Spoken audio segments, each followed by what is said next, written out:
Hello, नमस्ते and जय श्री राम। बहुत दिनों से एक वीडियो बनाने की सोच रहा था, फिर मैंने थोड़ा टाइम वेट किया। करीब करीब 2 हफ्ते निकल चुके हैं इलेक्शन रिजल्ट आके। आई एम श्योर जितने भी मेरे फॉलोअर्स हैं, न्यूट्रल्स हैं, बायस्ड हैं, अनबायस्ड हैं, सब लोग शौक में होंगे। कोई अच्छे शौक में, कोई बुरे शौक में। हम लोगों को तीसरी गवर्नमेंट हमने फिर से बनवाई, नरेंद्र मोदी जी फिर से प्राइम मिनिस्टर बन गए, लेकिन शायद उतनी खुशी नहीं हुई हम लोगों को इस बार जितना हम लोगों को एक्सपेक्टेड था। हम लोगों को एक्सपेक्टेशन था सिंगल मेजॉरिटी गवर्नमेंट बनेगी, नहीं हो पाया। करीब करीब 60 सीटें कम हो गई। और 2 हफ्ते से मैं अपनी टीएल पे और अपने ट्विटर की टाइमलाइन पे देख रहा हूँ, बहुत लोग बहुत रोष में हैं, कुछ बहुत उदास हैं, तो हर चीज़ का वो चल रहा है। और फिर क्या होता है, ऐसे में सब लोगों ने हिट आउट करना शुरू किया। मैंने भी किया, ऐसा नहीं है। सब लोग हिट आउट करना शुरू करते हैं। क्यों कम हुए? ये गलती होगी। किसकी गलती होगी? आईटी सेल की होगी।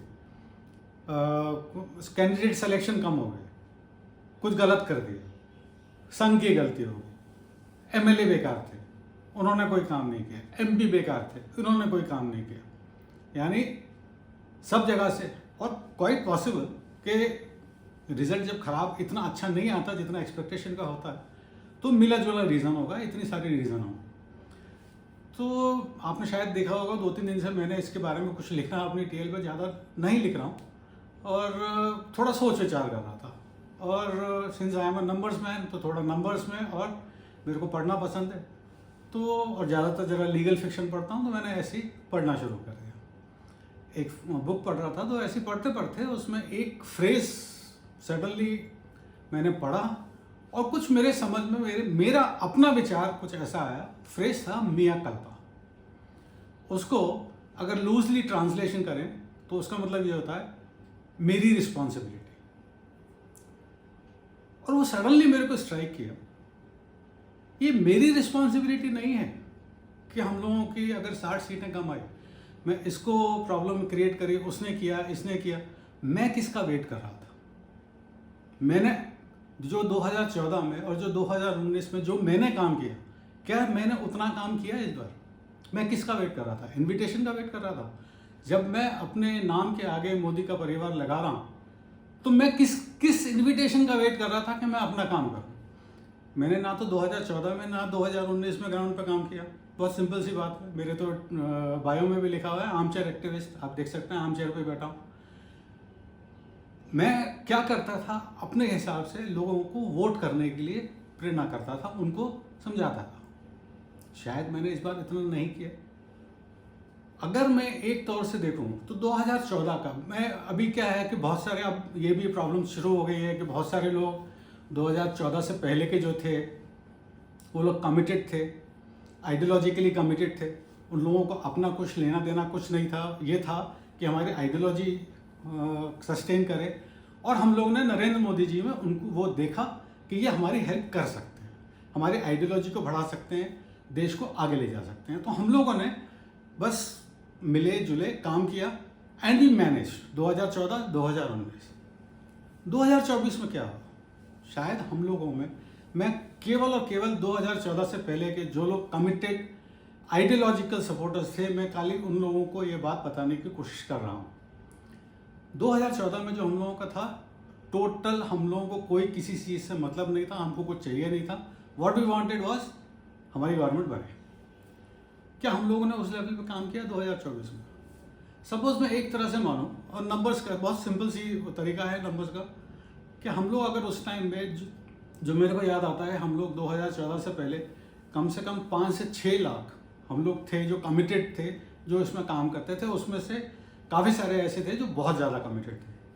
5-6 लाख आप छोड़िए, 1 लाख आदमी, 1 लाख जो फॉलोअर्स थे, वो अगर 2024 में अपने तौर पे 100 वोट एक्स्ट्रा करवा देता, बस खाली 100 वोट, कोई बहुत मुश्किल काम नहीं है, आप लोगों को फ़ोन करते रहते हो जाता। 1 करोड़ वोट बढ़ते।